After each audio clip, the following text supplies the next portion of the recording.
किन भन्दा नेपालको राजनीतिज्ञहरूको चरित्र त कस्तो देखियो भने पिपल पाते देखियो के भनेको सानो जतातिरबाट हावा बग्छ हावा बग्दाखेरि फेरि हल्लिने टाइपको भयो र दिल्लीले तपाईँको 9 महिनामा चाहिँ सरकार परिवर्तन गरिदिने र उसले चाहे अनुसारको सरकार बनाइदिने परम्परा थियो। एक पछि अर्को सिरिजको रूपमा चाहिँ राष्ट्रियतासँग सम्बन्धित काम कारबाहीहरू हुन थालिसकेपछि भारत चाहिँ चिडिएको अवस्था थियो। तपाईँको आन्तरिकमा रूपमा इन्टेलिजेन्स ब्युरो हैन र तपाईँको बाह्य रूपमा चाहिँ रह सक्रिय भयो। धर्नै कसेर चाहिँ जसरी पनि नेकपा सकेसम्म नेकपा फुटाउने र त्यति नहुँदा नि सरकार गिराउने उनीहरूको दुईवटा एजेन्डा थियो। त्यो एजेन्डा मध्ये पहिलो नम्बरको एजेन्डामा उनीहरू चाहिँ सफल भनौँ। सी जिनपिङले नै तपाईँको चाहिँ हावेन्चीलाई चाहिँ तपाईँको नेताको घर घरमा पठाइसकेपछि 3वटा रिहर्सलहरू चाहिँ पुरा हुन सकेन। भारत त्यो त्यही दिनदेखि डे फर्स्टदेखि जब पार्टी एकता भयो डे फर्स्टदेखि चाहिँ भारत चाहिँ सक्रिय रूपमा चाहिँ जसरी पनि यो पार्टी टुक्राउनुपर्छ भनेर लागिपर्यो। ओलीको सरकार भइसकेपछि पहिलोपटक पनि नाकाबन्दीको डिफेन्स गर्यो ओलीले, ढुँडा टेक्नु पर्यो भारत हेर्नुहोस्। दोस्रो पटक पनि प्रधानमन्त्री भएर 3 वर्ष तपाईँको काम कारबाही गरिसक्यो तर एउटा पनि आफ्नो इन्ट्रेस्ट पुरा गर्न सक्दैन भारतले। प्रचण्ड जीवनमा 1 सेकेन्ड पनि क्रान्तिकारी नभएको मान्छे हेर्नुहोस्। त्यो रोल्पाको जङ्गलमा लट्ठी टेकेर त्यो झुसेदारी पालेर हैन त्यो तपाईँको लिखे कपाल लिएर हिँड्दा पनि प्रचण्ड तपाईँको क्रान्तिकारी थिएनन् हेर्नुहोस्। उनको नामै भारतीयले राखिदिएको पुष्पकमल दाहालको ठाउँमा प्रचण्ड भनेर राखिदिने नै सीताराम येचुरीहरू हो। यो ग्याङ हो हेर्नुहोस्। हिजो जङ्गलमा हुँदाखेरि पायल चप्पल लाउने प्रचण्ड सँगै संसदमा आउने बित्तिकै पार्टी सुजमा आए। 2.5 लाखको पलङ चाहियो, 1,25,000को तपाईँको म्याट्रेस चाहियो, 16 लाखको घडी चाहियो भनिसकेपछि उनले आफैले के पुष्टि गरे भने म क्रान्तिकारी थिइनँ है। क्रान्तिकारी भएकै कारणले गर्दाखेरि दिल्लीमै जेलमा कोचे सीपी गजल मातृका यादवहरूलाई। पहिलो कुरा यो सक्सेसफुल भयो हैन। अब दोस्रो कुरा दिल्लीको आजभन्दा 8 महिना अगाडिको ग्रान्ड डिजाइन खिलराज रेग्मी भाग 2 नेपालमा चाहिँ तपाईँको रिहर्सल गर्न चाहिरहेको थियो। पात्र छनौट गरिसकेका छन् र पात्र छनौट गर्दाखेरि यस्तो योग्य व्यक्तिलाई उनीहरूले छानेका छन् कि जुन व्यक्तिलाई तपाईँहरूले चाहिँ योग्य भनेनौँ तर यी नेताहरूले योग्य बनाएर ल्याएका थिए। तपाईँको लोकमान सिंह कार्की सडकमा जुन किसिमको राजवादीहरूको आन्दोलन भनेर अहिले आइरहेको छ यसमा फन्डिङ कसको छ? मान्छेले भन्छन् पूर्वराज ज्ञानेन्द्र शाहको। पूर्वराजा ज्ञानेन्द्र शाह एउटा व्यापारी हो। व्यापारीले तपाईँको रिजल्ट नआउने ठाउँमा लगानी गर्छ। चुनाव हुँदैन, वैशाख 17 र 27 को चुनाव हुँदैन। नभइसकेपछि नयाँ वर्ष सँगसँगै नयाँ क्रिकेटमा इनिङ सुरु हुन्छ। अब त्यो भनेको केपी शर्मा ओलीलाई एलपिडब्ल्यू आउट गरिन्छ र लोकमान सिंह कार्कीलाई भित्राइन्छ। गृहमन्त्रीको रूपमा समेत अर्को व्यक्ति उनीहरूले खडा गरिसकेका छन्। उहाँको म अहिले नाम भन्दिनँ। उहाँ तपाईँको पूर्व नेपाली सेनाको प्रमुख हुनुहुन्छ, नेपाली सेनाको पूर्व प्रमुख रुकमान गटवाल। यदि लोकमान सिंह कार्की सम्भव भएन भने हैन चाहिँ तपाईँको समान राजनीति भनेको फेरि सम्भावनाको खेल हो हेर्नुहोस्। यदि सम्भावना भएन भने दोस्रो पात्र पनि उनीहरूले खडा गरिराखिसकेका छन् हेर्नुहोस्। यस्तो व्यक्ति आओस् जसले चाहिँ हिन्दू राष्ट्र चाहिँ नेपालको सनातन हिन्दू राष्ट्रलाई चाहिँ रक्षा गरिदियोस् भन्ने चाहनुहुन्छ र त्यसको निमित्त चाहिँ उपयुक्त पात्र भनेको दरबारको पनि उपयुक्त पात्र भनेको चाहिँ लोकमान सिंह कार्की नै हो। बल्ल बल्ल तपाईँको चाहिँ 7 राजनीतिक दलबाट 8वटा राजनीतिक दल बनाएर त्यत्रो 19 दिनको जनआन्दोलन सिर्जना गरिदिएर पैसा लगानी गरेर करण सिंहले तपाईँको यहाँ आएर सबै प्लानिङ गरेर ड्राफ्ट गरेर आन्दोलन सिर्जना गरेर राज संस्था फालेको राज संस्था अनि भारतले बिउताउन चाहन्छ। उसको चाहना चाहिँ मात्र के छ भने नेपाल चाहिँ हिन्दू राष्ट्र होस्। त्यही घन्टी बज्ने गरी नेपालको तपाईँको सङ्घीय संसदबाट जुन रोस्टमबाट उनी बोलेका थिए त्यहीबाट चाहिँ बोलेर चाहिँ उनले चाहिँ अभिव्यक्ति दिनुभयो र दिल्लीमा 3 महिनासम्म दिल्लीमा होस् साहस उड्यो। त्यति बेला त मिडियामा रुवाबासी चल्यो। यसरी तपाईँको आजसम्म नेपालको राजनीति इतिहासमा एउटा राजनेताको रूपमा होला कि अरू कुराहरू तपाईँको भ्रष्टाचारका कुराहरू अनियमितताका कुराहरू हैन त्यहाँभित्रका उनका तपाईँको आसेपासेका कुराहरू तपाईँको हैन त्यो अभिव्यक्तिहरू त्यसलाई हामीले त्यो छुट्टै बहसको विषय हुन्छ त्यो हैन। तर राष्ट्रियताको सवालमा एउटा राजनेतामा हुनुपर्ने 5वटै गुणले चाहिँ उहाँले चाहिँ पुरा गर्नुभएको छ।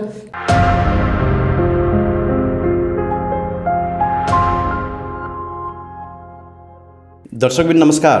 PNPखबर.com को यो विशेष श्रृङ्खलामा आज हामीसँग राजनीतिक विश्लेषक तथा नागरिकता अनि सिमाना विज्ञ हेमन्त सेडाईजी हाम्रो साथमा हुनुहुन्छ। सर यहाँलाई स्वागत गर्न चाहन्छु PNPखबर.com मा। धन्यवाद, नमस्कार। पछिल्लो समय विभिन्न राजनीतिक परिघटनाहरू भए। प्रधानमन्त्री केपी शर्मा ओलीले संसद विघटन गरे पश्चात राजनीतिक वृत्त निकै नै तातिएको अवस्था थियो। यहाँ नेपाली राजनीतिसँग पनि विशेष चासो राख्ने मान्छे तर पछिल्लो समय यहाँ मिडियादेखि धेरै समय हराउनु भयो। हजुर, खासमा स्वास्थ्यमा समस्या भएर हो कि किन मिडियामा त्यति आउनु भएको छैन नि अचेल? अब यो पछिल्लो समयमा हराउनुको कारण चाहिँ नेपालको राजनीतिक स्वास्थ्य बिग्रेको कारणले हो। मेरो स्वास्थ्यभन्दा पनि तपाईँको भन्दा पनि राजनीतिक राजनीतिक स्वास्थ्य बिग्रेको कारणले गर्दाखेरि चाहिँ केही समय वेट एन्ड सीमा बस्नुपर्छ भन्ने लागेर, किन भन्दा नेपालको राजनीतिज्ञहरूको चरित्र त कस्तो देखियो भने पिपल पाते देखियो के भनेको सानो जतातिरबाट हावा बग्छ, हावा बग्दाखेरि फेरि हल्लिने टाइपको भयो। त्यसले गर्दा स्थिर राजनीति नभएको कारणले गर्दाखेरि चाहिँ एभरग्रिन टाइपको देशको हावापानी माटो सुहाउँदो राजनीति नभएको कारणले गर्दाखेरि चाहिँ केही समय ओझेल पर्ने स्थिति चाहिँ सिर्जना भएको हो। 93 करोड भारूको कुरा निकाल्नु भएको थियो नेकपा विभाजनको लागि। हजुर, अहिले त विभाजन भइसक्यो। हजुर, नेकपा विभाजन भयो अथवा पार्टी फुट्यो भने चाहिँ एक नेताको पोल खोल्छु भन्नुभएको थियो।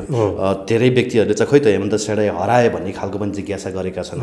खासमा के हो त कुरो? त्यही 93 करोड भारूकै काम हो त यो नेकपा विभाजन गराउनुमा?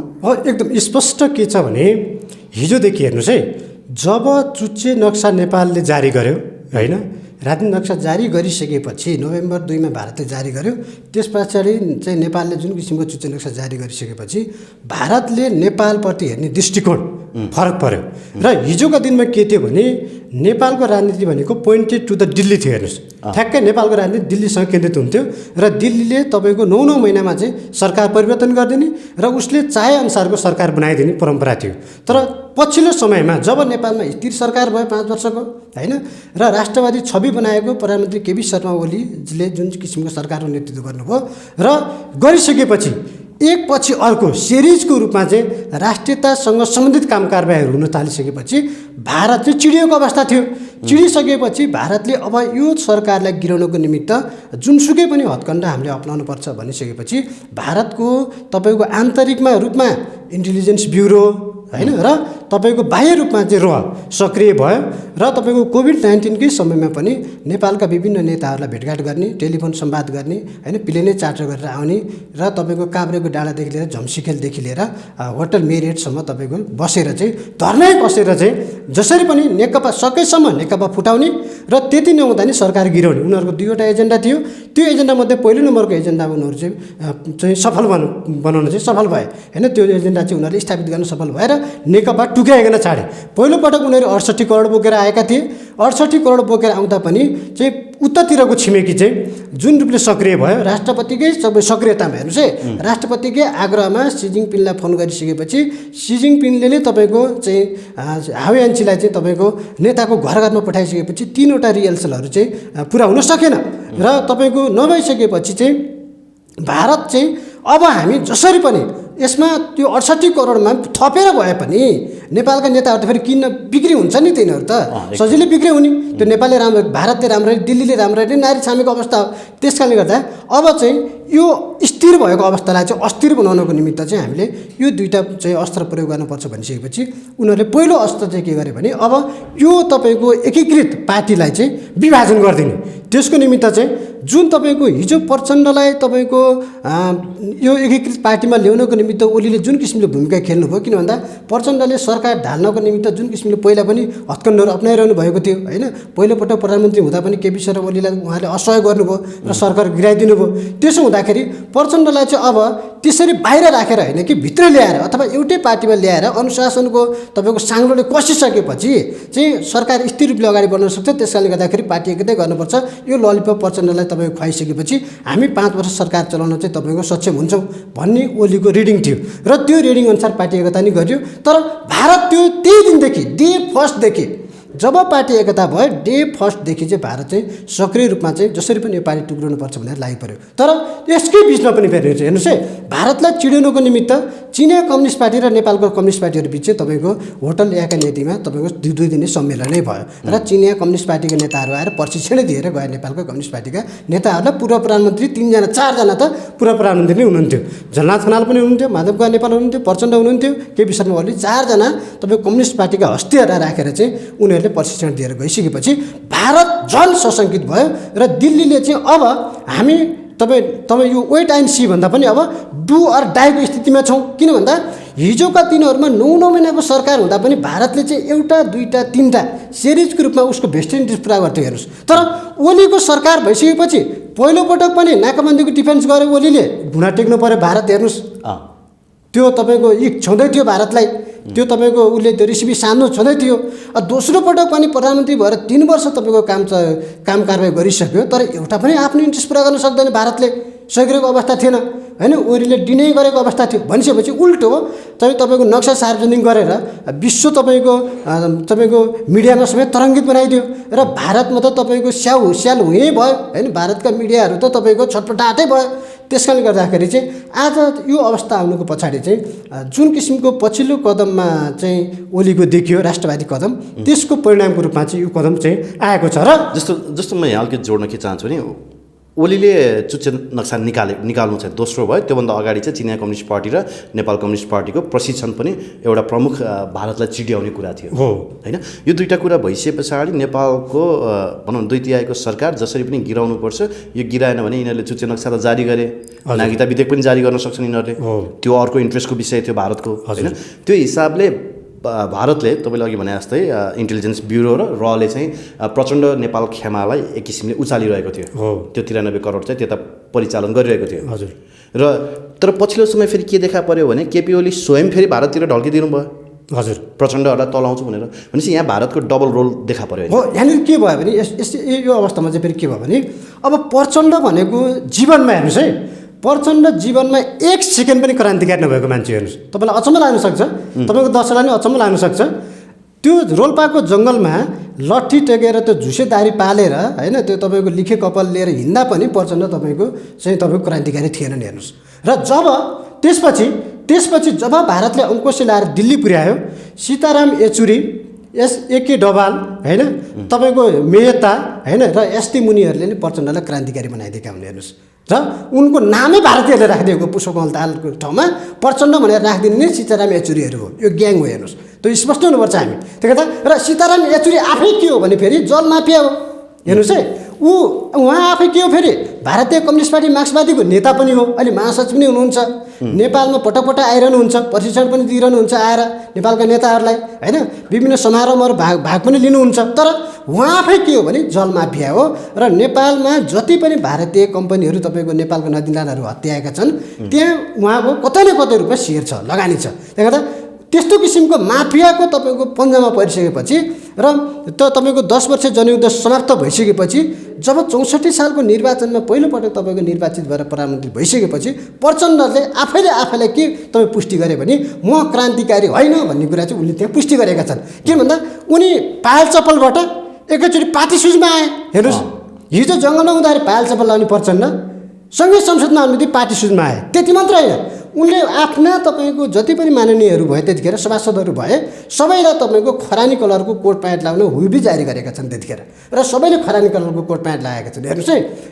त्यो अवस्था त्यो छ। त्यति मात्र होइन कि त्यसपछि लगतै उनलाई हिजो त्यो सुकुलमा तपाईँको निन्द्रा लाग्थ्यो, मजाले निदाउँथ्यो रोल्पाको जङ्गलमा, तर त्यहाँबाट आउने बित्तिकै उनलाई 2.5 लाखको पलङ चाहियो, 1,25,000 को तपाईँको म्याट्रेस चाहियो, 16 लाखको घडी चाहियो भनिसकेपछि उनले आफैले के पुष्टि गरे भने म क्रान्तिकारी थिइनँ है होइन। त्यो भन्नलाई भनियो होइन। वैद्यजीहरूलाई अनि सिबी गजरेलहरूलाई मातृका यादवहरूलाई चाहिँ त्यो प्रशिक्षण दिइयो, तर उनी आफै भित्री कुरो हुन्छ नि, भित्र चाहिँ उनी आफै क्रान्तिकारी कहिले पनि थिएनन्। त्यो उनले पुष्टि गर्दै गएपछि विगत त्यो इतिहासले पनि पुष्टि गरेको छ। र त्यसपछि के हुँदै गयो भने र जब तपाईँको वैद्य र तपाईँको सिपी गजरेल मातृका यादवहरू चाहिँ हो साँच्चीकै क्रान्तिकारीको भएछ क्यारे प्रचण्ड भन्ने हिसाबले त्यो जुस्स जारी त्यो लिखे कपाल देखिसकेपछि जुन किसिमले उनी चाहिँ साँच्चै क्रान्तिकारी हो प्रचण्ड लट्टिकेर हिँडेका छन् भनिसकेपछि उनीहरू क्रान्तिकारी हुन खोजे। तर प्रचण्डको त्यो व्यवहार चाहिँ परिवर्तन भएन र उनी चाहिँ जुन तरिकाले पहिलेदेखि नै एउटा सामन्ती संस्कारमा थिए त्यो संस्कारमै रहन चाहे। त्यसकारणले गर्दाखेरि नै उनले आफ्नै सहयात्रीहरूलाई क्रान्तिकारी भएकै कारणले गर्दाखेरि दिल्लीमै जेलमा कोचे सिपी गजरेल मातृका यादवहरूलाई होइन, मोहन वैद्यहरूलाई। त्यही कारण यी घटनाक्रमले के पुष्टि गर्छ भने प्रचण्डको राजनीतिक इतिहासमा 52 देखि आज 77 सम्म आइपुग्दाखेरि उनी 1 सेकेन्ड पनि क्रान्तिकारी थिएनन् भन्ने कुरा उनको यो घटनाक्रमले पुष्टि गर्छ। र उनी भनेको के भने भन्नलाई दिल्लीले के भन्थ्यो भने भाषणलाई चाहिँ नेपालमा गएर भाषण गर्दा चाहिँ क्रान्तिकारी भइदिनुपर्छ तपाईँ होइन, राष्ट्रवादी भइदिनुपर्छ, तर काम चाहिँ दिल्लीको गर्नुपर्छ भन्ने थियो। र त्यही अनुसार उनले काम कारबाही गर्दै गए। र त्यस कारणले गर्दा पछिल्लो समयमा चाहिँ जब त्यो ट्र्याक हेर्नुहोस् है, त्यो ट्र्याक उनले सम्हालिरहेका थिए। जब पहिलोपटक प्रधानमन्त्री भइसकेपछि उनी बेजिङमा गए हेर्नुहोस्। हालाकि त्यो औपचारिक भ्रमण थिएन, एउटा कुनै तपाईँ ओलम्पिक समारोहको कार्यक्रममा गएका थिए, तर त्यति भइसकेपछि पहिलोपटक भ्रमण त दिल्ली जानुपर्ने थियो। किन बेजिङ गयो? भारत सशङ्कित भयो, दिल्ली सशङ्कित भयो। त्यही भइसकेपछि दिल्लीबाटै उहाँलाई फोन गयो र उसले दिल्लीले प्रचण्ड तपाईँको बेजिङबाट फर्किने बित्तिकै एयरपोर्टमै उसका पेरोलका मिडियाहरू जो चाहिँ नेपालमा बिग मिडिया हाउसहरू उसलाई एयरपोर्टमा तैनाथ गर्यो र प्रश्न सोध्न लाग्यो, तपाईँ किन तपाईँको पहिलो भ्रमणै दिल्ली तपाईँको बेजिङ गर्नुभयो दिल्ली नगरेर? भारतले तपाईँलाई स्वागत गरिरहेको थियो होइन, निमन्त्रणा पठाएको थियो। भनिसकेपछि प्रचण्डले त्यहाँ एयरपोर्टमा तपाईँ ओर्लिने बित्तिकै के भनेका छन् भने तपाईँको तपाईँ एसटी मुनिहरूले त्यहाँ हप्काए, अशोक मेहताहरूले हप्काएका थिए उनलाई। दिल्लीबाटै बेजिङमा हप्काइसकेपछि उनले के भन्यो भने एयरपोर्टमै, मेरो तपाईँको बेजिङ यो भ्रमण चाहिँ त अनौपचारिक भ्रमण हो, तर औपचारिक भ्रमण र मेरो पहिलो भ्रमण चाहिँ दिल्ली नै हुन्छ भनेर उहाँले एयरपोर्टमै भन्नुभएको छ।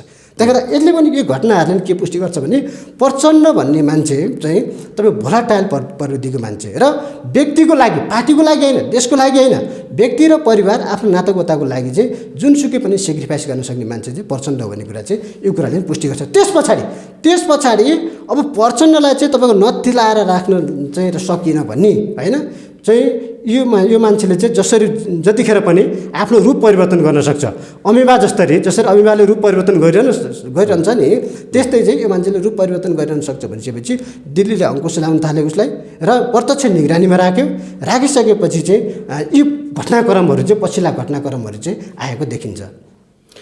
भनेपछि यति बेला पहिलो स्टेजमा भारत सक्सेसफुल भयो, किनभने यहाँले पनि योभन्दा अघिल्लो पटकका धेरै अन्तर्वार्ताहरूमा हामीसँग कुराकानी गर्दा भारतले चाहिँ नेपालको सरकार गिराउन चाहिँ एकदम सहज छ होइन। यो सिमानाको कुराहरू मिलाउनुभन्दा, सिमाना विवाद मिलाउनुभन्दा चाहिँ नेपालको सरकार परिवर्तन गर्न सहज छ भनेर चाहिँ भारतले खुलेआम बोल्दै पनि आएको थियो। त्यो अनुरूप अहिले सरकार गिराउन नसके पनि पार्टी फुटाउन चाहिँ पहिलो चरणमा भारत सक्सेसफुल भयो भनेर हामीले लिनु पऱ्यो होइन त। अब हेर्नुहोस्, पहिलो कुरा यो सक्सेसफुल भयो होइन। अब दोस्रो कुरा दिल्लीको आजभन्दा 8 महिना अगाडिको ग्रान्ड डिजाइन हेर्नुहोस् है। दोस्रो छ, अब पहिलो कुरो पार्टी फुटाउन त सफल भइहाल्यो। दोस्रो कुरो दिल्ली के चाहिरहेको थियो भने खिलराज रेग्मी भाग 2 नेपालमा चाहिँ तपाईँको रिहर्सल गर्न चाहिरहेको थियो। हेर्नुहोस्, जस्तो अलिकति जोडेँ यहाँ, श्याम शरणले नेपालका लागि पूर्व भारतीय राजदूत श्याम शरणले पनि केही दिन अगाडि द ट्रिब्युन भन्ने पत्रिकामा उहाँले बोलेकै छन् होइन, अङ्ग्रेजी पत्रिकामा, कि नेपालमा चाहिँ कुनै विवादास्पद छवि नभएका व्यक्तिलाई चाहिँ अब हामी प्रधानमन्त्री बनाउन खोज्दैछौँ भनेर बोलेका थिए। त्यसले पनि केही न केही सन्दर्भ त राख्छ होला नि। हो, मैले होइन नि, दुईवटा कुरा थियो नि, एउटा पार्टी फुटाउने, दोस्रो कुरो सरकार गिराउने। अब पार्टी फुटाउनु सफल भइसकेपछि अब दिल्लीमा अहिले के चर्चा चलिरहेको छ भने अब जसरी पनि चाहिँ खिलराज रेग्मी भाग 2 को रूपमा चाहिँ पात्र छनौट गर्ने होइन।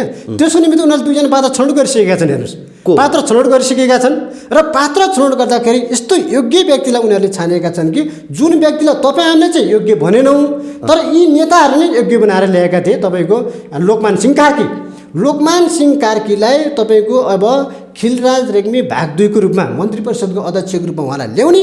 किन भन्दा लोकमान सिंह कार्की भनेको एउटा त्यस्तो व्यक्ति हो जो 62-63 आन्दोलनको बेलामा गृह सचिव हुनुहुन्थ्यो र 62-63 आन्दोलनलाई चाहिँ दबाउन तपाईँको उहाँले प्रमुख भूमिका निर्वाह गरे बापत त्यतिखेरको मन्त्री परिषद निर्णय गरेको छ उहाँलाई भविष्यमा कुनै पनि सरकारी सेवामा चाहिँ योग्य नठहरिने भनेर मन्त्री परिषद निर्णय गरेको थियो। तर 5 वर्ष बित्न नपाउँदै शेरबहादुर देउवा र पुष्पकमल दाहालले, म त प्रचण्ड नै भन्न रुचाउँदिनँ किन भन्दा त्यो भारतीय नागरिकको नाम म भन्न अब रुचाउँदिनँ, पुष्पकमल दाहाल र शेरबहादुर देउवाले 14 करोड पैसा खाइसकेपछि उहाँलाई अख्तियारको प्रमुखमा चाहिँ नियुक्ति गर्नुभयो। हेर्नुहोस्, र त्यतिखेर पनि ओली त तपाईँ दोस्रो तेस्रो नम्बरमा थिए। हेर्नुहोस् है, पैसा खुवाए जसले 62-63 को जनआन्दोलनमा दबाउनलाई भूमिका निर्वाह गर्यो उसैलाई नै अख्तियारको प्रमुख बनाएर प्रचण्ड र तपाईँको चाहिँ शेरबहादुर देउवाले ल्याउनु भयो। 14 करोड खाएर हो, 14 करोड खाएर। त्यति मात्रै होइन, विद्यार्थी सङ्गठनका नेतालाई समेत 1 करोड 25 लाख चाहिँ खर्च गरेको छ। त्यसको त प्रत्यक्षदर्शी त म पनि छु, किन भन्दा त्यतिखेर 3-4 दिन विद्यार्थी सङ्गठनले आन्दोलन गरेका थिए होइन। तपाईँ बोको किनेर बोकोलाई समेत तपाईँ लोकमान सिंह कार्की बनाएर घिच्याएर हिँडे, तर चौथो दिनबाट विद्यार्थी सङ्गठनका नेताहरूले फोन उठाउन छोडे, आन्दोलनको कार्यक्रममै तुहाइदियो भनिसकेपछि लोकमान सिंह कार्कीलाई यिनीहरूले नै सुनपानी हालेर चोख्याएर चाहिँ तपाईँ अहिले स्वच्छ छविको बनाइदियो।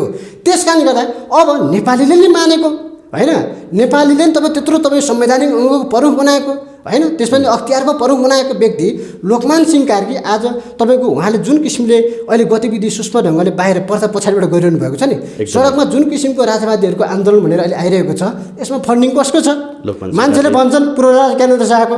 पूर्वराजा ज्ञानेन्द्र शाह एउटा व्यापारी हो, व्यापारीले तपाईँको रिजल्ट नआउने ठाउँमा लगानी गर्छ, कसले गर्छ लगानी भन्दा लोकमान सिंह कार्की, जसले रिजल्ट आउने पक्का छ होइन। अब हेर्नु होला, अब वैशाखपछि नयाँ साल लाग्छ, चुनाव हुँदैन, वैशाख 17 र 27 को चुनाव हुँदैन, नभइसकेपछि नयाँ वर्ष सँगसँगै नयाँ क्रिकेटमा इनिङ सुरु हुन्छ। अब त्यो भनेको केपी शर्मा ओलीलाई एलबिडब्ल्यू आउट गरिन्छ र लोकमान सिंह कार्कीलाई भित्राइन्छ। त्यति मात्रै होइन, गृहमन्त्रीको रूपमा समेत अर्को व्यक्ति उनीहरूले खडा गरिसकेका छन्। उहाँको म अहिले नाम भन्दिनँ, उहाँको चाहिँ उहाँ तपाईँको पूर्व नेपाली सेनाको प्रमुख हुनुहुन्छ, नेपाली सेनाको पूर्व प्रमुख रुखमान्द कटवाल प्रमुख हुनुहुन्छ होइन। उहाँलाई गृहमन्त्रीको रूपमा उहाँले अगाडि सारिसक्नु भएको छ र उहाँ अहिले त्यही अनुसारले अलि पोलाइट भएर मिडियामा बोल्न थाल्नु भएको छ। र त्यो उनीहरूको इन्ट्रेस्ट के छ भने, त्यहाँनिर उनीहरूको इन्ट्रेस्ट के छ भने, भारतको इन्ट्रेस्ट के छ भने, भारत कुनै पनि हालतमा नेपालमा राज संस्था तपाईँको बिउताउन चाहँदैन। जो स्पष्ट हुनुहोस्, नेपाल जनतामा भ्रम छ, भारत नेपालमा राज संस्था बिउतेको हेर्न चाहँदैन। किन भन्दा बल्ल बल्ल तपाईँको चाहिँ 7 राजनीतिक दलबाट 8वटा राजनीतिक दल बनाएर त्यत्रो 19 दिनको जनआन्दोलन सिर्जना गरिदिएर पैसा लगानी गरेर करण सिंहले तपाईँको यहाँ आएर सबै प्लानिङ गरेर ड्राफ्ट गरेर आन्दोलन सिर्जना गरेर राज संस्था फालेको राज संस्था अनि भारतले बिउताउन चाहन्छ। उसको चाहना चाहिँ मात्र के छ भने नेपाल चाहिँ हिन्दू राष्ट्र होस्, त्यो चाहिँ उसको चाहना छ। र त्यसको निमित्त चाहिँ उपयुक्त पात्र के हो भन्दा सडकमा भएको जनमतको पनि क्याप्चर गर्न सक्ने लोकमान सिंह कार्की हुँदा के भन्दा सडकमा भएको जनताले के भनिठान्छन् भन्दा लोकमान सिंह कार्की भनेको राजाको मान्छे हो भनिठानिसकेपछि ओ अब राजा आउने हो कि भन्ने त्यहाँ मेसेज जान्छ। र अर्को भनेको दोस्रो व्यक्तिको रूपमा जुन तपाईँको गृहमन्त्रीको रूपमा चुनाव गराउनको निमित्त र चुनाव गराउन त तपाईँको सबै तपाईँको चाहिँ आफ्नो पक्षमा मत पार्नको निमित्त त्यो किसिमको व्यक्ति चाहियो होइन। त्यो किसिमको छवि भएको व्यक्ति चाहियो जसले प्रधानमन्त्रीलाई समेत गिराउन सफल भएका थिए त्यतिखेर पनि, पुष्पकमल दाहाललाई, प्रचण्डलाई होइन, त्यतिखेर पनि। त्यसले गर्दा त्यस्ता व्यक्तिको उनीहरूले चाहिँ पात्र छनौट गरिसकेका छन्। र यदि त्यो पात्र चाहिँ तपाईँको सम्भावना हुन सकेन भने कथम कदाचित, हेर्नुहोस् है, कथम कदाचित त्यसमा भारतको पनि यस छ। लोकमान सिंह कार्की र रुखमान्द कटवालको लागि भारतको पनि यस छ। उनीहरूले तपाईँको पात्र छनौट गरेर भारतले नै हो छनौट गरेर चाहिँ उनीहरूले चाहिँ त्यसको निमित्त चाहिँ अहिले होमवर्क गरिरहेको अवस्था छ। र आइबी र रले यसको निमित्त पटक पटक संवादहरू गरिरहेको छ। र नेपालमा अब तपाईँको यो वैशाख पछाडि चाहिँ केपी शर्मा ओलीलाई मैले भनिहालेँ क्रिकेटको भाषा प्रयोग गरी एलबिडब्ल्यू आउट हुन्छन् उनी, र त्यस पछाडि उनी पनि सन्तुष्ट हुन्छन्। किन सन्तुष्ट हुन्छन् भने ओलीले अस्ति भर्सन के भन्नुभएको छ भने भाषण गर्दाखेरि चाहिँ म मर्न तयार छु तर प्रचण्ड र माधव नेपाललाई चाहिँ सत्तामा जान दिन्न भनेर ओलीले भन्नुभएको छ। भन्नुको तात्पर्य के भने बरु अर्को व्यक्ति ल्याइदियो नि त दिल्ली के भनेको।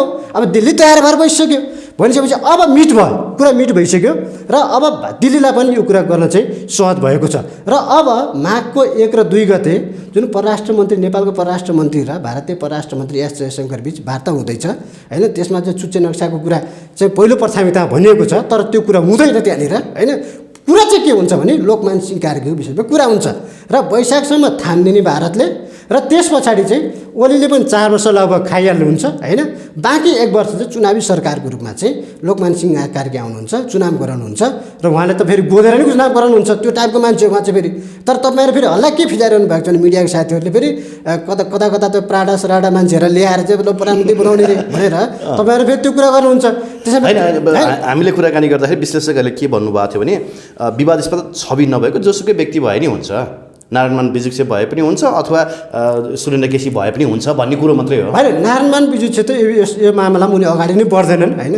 तपाईँ राष्ट्रिय राजनीतिबाट ब्याक भइसकेको मान्छेलाई तपाईँहरूले बसमा लानु कुरा त्यो औचित्यहीन हुन्छ।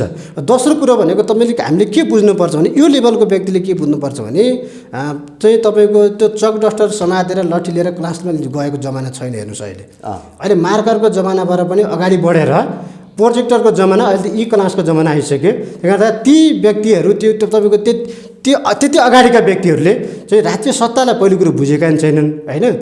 बिचरा अब केही एउटा तपाईँ राजदूत साधुत भिसी दिएर पेन्सन पर्ने मान्छेलाई अब प्रधानमन्त्री कार्यकारी बनाउनुपर्छ भनेर तपाईँको माहौल सिर्जना गर्ने जस्तो काम गरिसकेपछि उहाँलाई पनि भ्रम सिर्जना हुन्छ। हेर्नुहोस् ल, बन्ने पो हो कि होइन, जनताले बनाइदिनु पो हो कि होइन, दुबई कतार अरबकाले बनाइदिनु पऱ्यो हो कि भन्ने भ्रम पनि सिर्जना हुन्छ। हामीले यो भ्रम सिर्जना गरिदिनु हुँदैन, रोइकराइ गर्न थालिसके अरे। त्यस कारणले गर्दाखेरि यस्तो हामीले भ्रम सिर्जना गरिदिनु हुँदैन। त्यस कारणले गर्दा उहाँको तपाईँ त्यो एउटा विश्लेषकको रूपमा जुन किसिमले बोलिरहनु भएको छ त्यो जीवन पनि हामीले समाप्त पारिदिनु हुँदैन। त्यस कारणले गर्दाखेरि चाहिँ यो तपाईँको पात्र छनौटको निमित्त चाहिँ एउटा प्रशासनिक व्यक्ति नै चाहिन्छ र राजनीति बुझेको व्यक्ति नै चाहिन्छ। त्यसको गर्दा उनीहरूले भारतले त्यस किसिमले चाहिँ अहिले कुरा अगाडि बढाइरहेको। र दोस्रो, यदि लोकमान सिंह कार्की सम्भव भएन भने होइन चाहिँ तपाईँको समान राजनीति भनेको फेरि सम्भावनाको खेल हो। हेर्नुहोस्, यदि सम्भावना भएन भने दोस्रो पात्र पनि उनीहरूले खडा राखिसकेका छन्। हेर्नुहोस्, दोस्रो पात्रको निमित्त चाहिँ अलिकति कुरा त उहाँले पनि तपाईँ छनक दिइसक्नु भएको छ होइन। प्रदीप गिरी राजनीतिबाट सन्यास लिन्छु भनिसक्नु भएको छ होइन। यदि नेपाली काङ्ग्रेसको सङ्गठित सदस्यबाट राजीनामा दिएर स्वतन्त्र व्यक्तिको रूपमा रहेको खण्डमा प्रदीप गिरीलाई चाहिँ सेकेन्ड तपाईँको पात्रको रूपमा चाहिँ उनीहरूले छनौट गरिसकेको छ। र त्यसको निमित्त चाहिँ हिजोदेखि नै ओढ दिएको। हेर्नुहोस्, आजभन्दा 20-25 वर्ष अगाडि नै चाहिँ प्रदीप गिरीलाई चाहिँ दिल्लीले ओढ दिएको। नेपालको कार्यकारी प्रमुखको रूपमा चाहिँ तपाईँलाई हामी तपाईँको जीवनमा एकपटक चाहिँ पुर्याउँछौँ भनेर ओढै दिइसकेको कारणले गर्दाखेरि उनी मन्त्री पद नखाएको हो र एकैचोटि प्रधानमन्त्री खाएर मर्ने उहाँको इच्छा छ। तर उहाँ अहिले के पर्नुभयो भने दोस्रो तपाईँको पहिलोमा नम्बरमा उहाँ पर्नु भएन, उहाँ चाहिँ दोस्रो नम्बरमा पर्नुभएको छ अहिले। त्यस कारणले गर्दाखेरि अब नेपालको राजनीति म यहाँ क्रस गर्न चाहन्छु है। लोकमान सिंह कार्कीलाई नेपालबाट यहीँका नेताहरूले पनि लखेटेका हुन्। हजुर, एक हिसाबले भन्यो भने त अयोग्य ठहर्याए पछाडि रातारात उहाँ क्यानाडा गएर बस्नुभयो। अहिले उतै सेटल हुनुहुन्छ नेपालमा। उहाँले विभिन्न नेताले लखटा नभन्नु न, जनताले लखटा, नेताले त काहीँ च्यापेको। जनताले त कहाँ लखट्नु र होइन, यिनै नेताहरू पछि लागेर होइन। जनता भेडा भएर लखटे, नेताले काखी च्यापेर ल्याए अख्तियार जस्तो ठाउँमा पैसा खाएर भन्नुहोस् न। होइन, अख्तियारबाट बाहिर निस्किने बेलामा त जनताले लखटेका थिएनन् नि त। हजुर, उहाँ अयोग्य ठहरेपछि आफै जानुभयो, रातारात उहाँ क्यानाडा जानुभयो र त्यहाँबाट नेपालका विभिन्न आन्दोलनहरूलाई सूक्ष्म म्यानेजमेन्ट गर्नुभएको कुरा त पटक पटक मिडिया मार्फत हामीले भनिरहेका थियौँ। नेपाली जनताले बुझ्दैनन् ती कुराहरू होइन। भारतको चाहिँ इन्ट्रेस्ट के हो लोकमान सिंह कार्कीसँग? मतलब भारत र लोकमान सिंह कार्की बिचको इन्ट्रेस्ट चाहिँ कसरी जम्यो, कसरी मिल्यो? लोकमान सिंह कार्की भएको नेपालको एकजना मात्रै प्रशासक जसको सम्बन्ध दिल्लीदेखि दरबारसँग थियो। हेर्नुहोस्, दिल्लीदेखि नेपालको दरबारसँग सम्बन्ध भएको व्यक्ति भने लोकमान सिंह कार्की। र पूर्व राजा ज्ञानेन्द्र शाह आफै पनि तपाईँको राजाको रूपमा प्रस्तुत हुन चाहँदैनन् अहिले। र उनी के गर्न मात्रै चाहन्छन् भने यस्तो व्यक्ति आओस् जसले चाहिँ हिन्दू राष्ट्र चाहिँ नेपालको सनातन हिन्दू राष्ट्रलाई चाहिँ रक्षा गरिदियोस् भन्ने चाहनुहुन्छ। र त्यसको निमित्त चाहिँ उपयुक्त पात्र भनेको दरबारको पनि उपयुक्त पात्र भनेको चाहिँ लोकमान सिंह कार्की नै हो। र दिल्लीसँग पनि सम्बन्ध विस्तार गर्न सक्ने व्यक्ति भनेको लोकमान सिंह कार्की नै हो।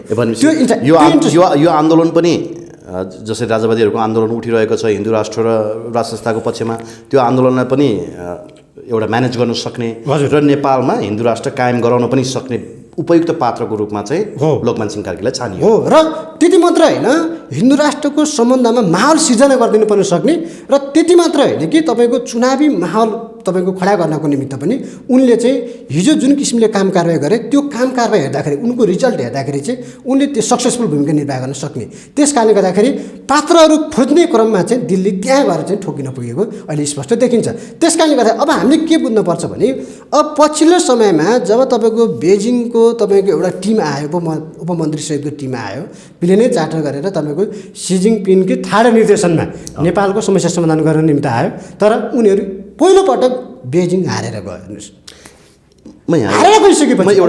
हारेर गइसकेपछि बेजिङले पनि नेपालको राजनीतिमा त्यति अब हस्तक्षेप गर्नेवाला छैन। हेर्नुहोस् है, त्यति भइसकेपछि अब दिल्लीलाई के भन्यो अब यति सफ्टेरो परेको छ, यति सहज भएको छ कि अब बिस्तारै अङ्कुश लाउँदै दिल्लीमा बोलाउँदै अब तपाईँ अहिले तपाईँ भन्नु होला सीता दाहालको उपचारको निमित्त चाहिँ प्रचण्ड तपाईँको दिल्ली जानुभयो भन्नु होला। यो टपिकमा हामी आउँछौँ। अब म अलिकति यो टपिक बिस्तारै जोड्नेवाला नै थिएँ, तर तपाईँले भन्नुभयो कि चीन हारेर गयो, हजुर, प्लेन चार्टर गरेर गयो भन्नुभयो नि। चीनको त यहाँ लगानी ठुलो छ हो। नेपाल कम्युनिस्ट पार्टीमा पनि राम्रो लगानी थियो। हजुर, उसले नेपाल कम्युनिस्ट पार्टी विभाजित नहोस् भनेर अन्तिम घडीसम्म पनि प्रयास गरेको थियो। विभाजन भइसके पछाडि पनि ऊ प्रयासरत छ। अझै पनि चीनका केही प्रतिनिधिहरू चाहिँ काठमाडौँमै बसिरहेका छन् र सूक्ष्म रूपले चाहिँ भेटघाटमा सक्रिय छन् भन्ने कुरा पनि आइरहेको छ।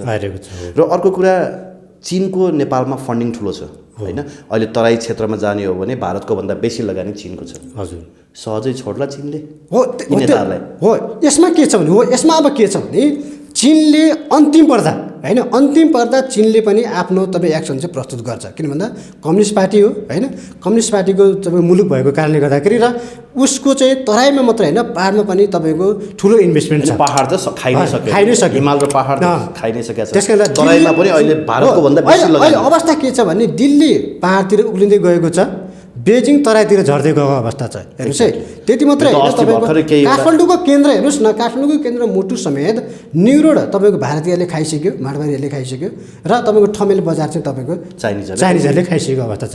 यति हुँदाखेरि अब त्यसमा पनि जब पहिलोपटक तपाईँको प्रधानमन्त्री केपी शर्मा ओली प्रधानमन्त्री नियुक्ति भइसकेपछि अब पोइन्टेड टु द दिल्लीको राजनीति होइन कि अब हामीले चाणक्य नीति अनुसार दुई देशलाई चाहिँ मिलाउनुपर्छ, ब्यालेन्समा राख्नुपर्छ भनेर जुन किसिमको पारावानको सन्धि सम्झौताहरू गर्नुभयो चिनसँग र चिनिया लगानी भित्राइसकेपछि चिन चाहिँ एक हदसम्म अब हाम्रो तपाईँको लगानीलाई सुरक्षित गर्ने हिसाबको चाहिँ किसिमको चाहिँ प्रधानमन्त्री नेपालले पायो र त्यो किसिमको सरकार अब नेपालमा बन्दै जान्छ। किन भन्दा भारतसँग डिफेन्स गर्यो केपी ओलीले भनिसकेपछि उनीहरू वारेर आएको अवस्था हो लगानी गर्नको निम्ति। तर पछिल्लो समयमा के भयो भने यो परिस्थिति तपाईँको सहज रूपमा अगाडि बढ्न सकेन। नसकिसकेपछि चाहिँ अब भारत एकातर्फी रूपमा माइक्रो म्यानेजमेन्टसम्म पुग्ने होइन र चिन पनि आफ्नो इन्भेस्टमेन्ट जोगाउनको निमित्त भए पनि माइक्रो म्यानेजमेन्टसम्म हात हाल्न आउने भइसकेपछि अब नेपालले चाहिँ तपाईँको यो चाहिँ राजनीतिक चाहिँ डिस्कोर्सलाई चाहिँ कसरी अगाडि बढाउँछ होइन, कसरी अगाडि लान सक्छ भन्ने चाहिँ यो चाहिँ एउटा बहसको विषय चाहिँ बनेको छ। तर यति हुँदाहुँदै पनि जुन किसिमले अहिले भारतले त तपाईँको चिन ब्याग हटेर जानु परिसकेपछि हारेर गइसकेपछि उसले त खुसी मनाइसक्यो, दिल्लीमा खुसियाली मनाइसक्यो र पात्र छोड गरेर अब तपाईँ बिस्तारै बिस्तारै तपाईँलाई लाग्ला हामीले कुरो पनि उठाएको थिएँ प्रचण्ड तपाईँको सीता दालको उपचारको लागि दिल्ली गएको होइन। हेर्नुहोस्, उनी आफ्नै राजनीति उपचारको निम्ति दिल्ली गएका हुन् र उहाँलाई अहिले 12 बुँदे होइन 24 बुँदे सहमति गरे पनि दिल्लीलाई प्रचण्डले मान्नेवाला छैन, पत्याउनेवाला छैन। तपाईँ स्पष्ट हुनुहोस्, किन भन्दा उसले पात्र भगत कोसियारीसँग त भेटघाट भयो भन्ने हुन्छ नि त होइन प्रचण्डको हो। त्यही भएर अब के भने त्यो भेटघाट भएको के भने भेट त उनले अब तपाईँको सीताराम येचुरीदेखि लिएर होइन मेहतादेखि लिएर एसटी मुनि सबैलाई भेट्छन् होइन, एस जयशङ्करदेखि लिएर अमित शाह सबैलाई भेट्छन् होइन, मोदीलाई मात्रै भेट्न पाउने हो। त्यस कारण त भेट्दा पनि उनले के भन्यो भने उनलाई कहाँ ल्याब चलाउन नआउने हो भने अब तपाईँको 6 महिनापछि चुनाव हुँदैन, नभइसकेपछि नयाँ साल सँगसँगै नयाँ व्यक्तिको रूपमा होइन खिल्ला रेग्मी 2 को रूपमा चाहिँ पार्ट 2 को रूपमा चाहिँ लोकमान सिंह कार्कीलाई स्वीकार गर्नुपर्छ भनेर ल्याब चलाउन नआउने हो त्यहाँनिर। उनलाई तपाईँ प्रधानमन्त्रीको रूपमा होइन, ओलीलाई हटाउनको लागि हो, ओलीलाई हटाउने र तपाईँको लोकमान सिंहलाई ल्याउनको निमित्त चाहिँ लोकमान सिंहलाई स्वीकार गर्नको निमित्त ओली त हटाइ नै हाल्छन् होइन, हटाइ नै हाल्छ दिल्लीले। तर लोकमान सिंह कार्कीलाई तपाईँको स्वीकार गर्नको निमित्त हिजो जसरी तपाईँको ल्याब चलाएर तपाईँको 14 करोड खाएर अनि त्यसमा पनि सबभन्दा बढी त प्रचण्डले नै खायो त्यतिखेर देवालय र तयार हुन्छ नि त प्रचण्ड, किनभने हिजो त फेरि प्रचण्ड नमान्दै लोकमान सिंह कार्कीलाई हटाइएको थियो। हजुर, पछि फेरि प्रचण्ड नै लोकमान सिंह कार्कीको दुश्मन बने किनभने प्रचण्डकै फाइल खोल्नेवाला थिए। हो त्यो अब यसमा यस्तो छ हेर्नुहोस्, यसमा पनि के छ भने प्रचण्डले आश्वासन के दिन्छ भने जुन प्रचण्डको त्यो दुबई गएर रहेको 41 अरबको कुरो छ, त्यो 41 अरबलाई सेफ ल्यान्डिङ गर्नको निमित्त प्रचण्डले आफ्नो पालामा तपाईँ 2 जना अर्थमन्त्री आफ्नो नजिकका राइट ह्यान्ड अर्थमन्त्रीलाई प्रयोग गरे, उनी सफल हुन सकेन। हेर्नुहोस्, कृष्णबहादुर मरेल अर्थमन्त्री बनाइयो, सफल भएन त्यो ल्याउनको निमित्त होइन, वर्षमान कुललाई अर्थमन्त्री बनाइयो, ल्याउन निम्ति सफल भएन। तर अब दिल्लीले के गरिदिन्छ भने त्यो पैसा सेफली नेपाल भित्राउन उसले सहयोग गरिदिन्छ र त्यस बापत प्रचण्ड भनेको राजनीति गर्नको निमित्त तपाईँको देशको समृद्धिको निमित्त होइन क्या, व्यक्तिवादी हुने पैसाको निमित्त जे गर्ने पनि तयार हुने व्यक्ति हुन्। त्यही गर्दा त्यो पैसा जसले सेफ ल्यान्डिङ गरेर ल्याइदिन सक्छ नेपालमा होइन र त्यसले त्यो चाहिँ लगानी गर्न पाउँछन् उनले, त्यसको निमित्त चाहिँ सम्पत्तिको सुरक्षाको निमित्त उनी जे पनि गर्न तयार हुने कारणले गर्दाखेरि यो दुईवटा कुरा प्रचण्डका कुरा चाहिँ दिल्लीले तपाईँको मानिदिएको खण्डमा लोकमान सिंह कार्कीले गर्ने चाहिँ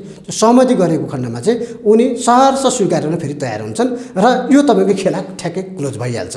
त्यसो भए प्रचण्ड खतरनाक प्लानसहित नेपाल फर्किन्छन् दिल्लीबाट फर्किँदाखेरि भन्ने कुरामा कुनै तुक छैन। होइन, खतरनाक त यही खतरनाक भयो, यही नै भयो हो, यही खतरनाक प्लान भयो। यो त धेरै खतरनाक कुरा हो नि त, के भन्दा तर आफू पावरमा आउन सक्ने त प्रचण्डको कुनै आधार रहेन नि। त्यो त आफू निर्वाचन अगाडि त प्रचण्डको कुनै आधार रहेन, निर्वाचनमा जनताले विश्वास गरे भने त्यो अर्को पाटो होला। होइन, तपाईँ अब मान्नुहोस् यसलाई रेकर्ड राख्नुहोस्, प्रचण्ड तेर्याएर प्रधानमन्त्री हुने सम्भावना नेपालमा छैन।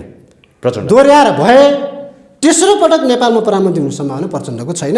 अब प्रधानमन्त्री बनाउनै परिहाल्यो भने पनि यदि मतै ल्याइहाल्यो भने पनि स्पष्ट बहुमतै ल्याइहाल्यो भने पनि बरु दोस्रो पात्र चाहन्छ दिल्लीले, तर प्रचण्डलाई बनाएर ल्याउने सम्भावना चाहिँ दिल्लीको छैन। र दिल्लीले के गर्छ भने अहिले औँठ्याउँछ के चरीघाटी समय यही हो भनेर चाहिँ अहिले उपचारको नाममा चाहिँ राजनीतिक उपचारको निमित्त चाहिँ दिल्ली चाहिँ प्रचण्ड अब पर्सि एयरपोर्टमा देखिहाल्नुहुन्छ प्रचण्डको मुद्रा हेर्नुहोस्, पर्सि एयरपोर्टमा आउँदाखेरि प्रचण्डको मुद्रा हेर्नुहोस् तपाईँले स्पष्ट देखिहाल्नुहुन्छ, उनी तपाईँको हर्षित मुद्रामा हुने छैनन्।